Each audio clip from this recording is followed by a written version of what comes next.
साथियों, आजादी के बाद दशकों तक देश की एडमिनिस्ट्रेटिव मशीनरी उन बिल्डिंगों से चलाई जाती रही है जो ब्रिटिश शासनकाल में बनी थी। आप भी जानते हैं, दशकों पहले बने इन प्रशासनिक भवनों में वर्किंग कंडीशन कितनी खराब थी, और अभी वीडियो में कुछ झलक भी देखी हमने। यहां काम करने वालों के लिए न पर्याप्त स्पेस है, न रोशनी है, न जरूरी वेंटिलेशन है। आप कल्पना कर सकते हैं, होम मिनिस्ट्री जैसी महत्वपूर्ण मिनिस्ट्री करीब 100 साल से एक ही बिल्डिंग में अपर्याप्त साधनों के साथ चल रही थी।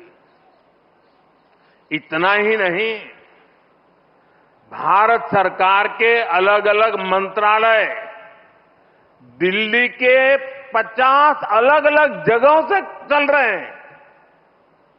इनमें से बहुत सारे मंत्रालय तो किराए की बिल्डिंग में है। इनके किराए पर जितने रुपए खर्च हो रहे थे, वो अपने आप में बहुत बड़ा आंकड़ा है।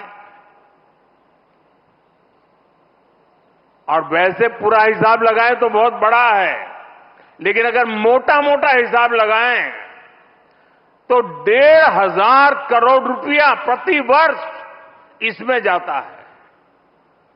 इतनी बड़ी राशि भारत सरकार अलग अलग मंत्रालयों के सिर्फ किराए पर खर्च कर रही है। इसके अलावा एक और दिक्कत, काम की वजह से स्वाभाविक है कि कर्मचारियों का यहां से वहां आना जाना भी होता है।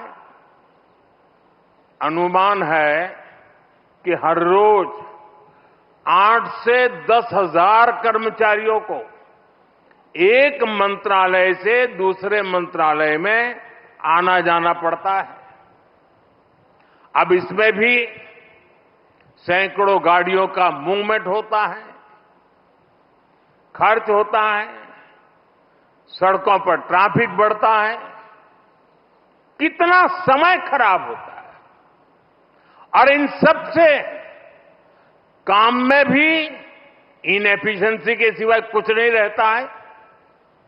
साथियों, 21वीं सदी के भारत को 21वीं सदी की आधुनिक व्यवस्थाएं चाहिए, इमारतें भी चाहिए।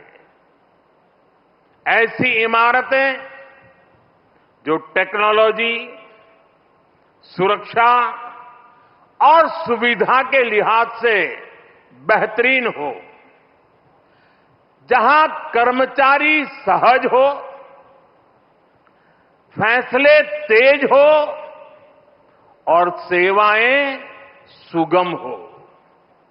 इसलिए कर्तव्य पथ के आसपास एक होलिस्टिक विजन के साथ कर्तव्य भवन जैसी विशाल इमारतों का निर्माण किया जा रहा है। ये तो पहला कर्तव्य भवन पूरा हुआ है। अभी कई कर्तव्य भवनों का निर्माण तेजी से चल रहा है।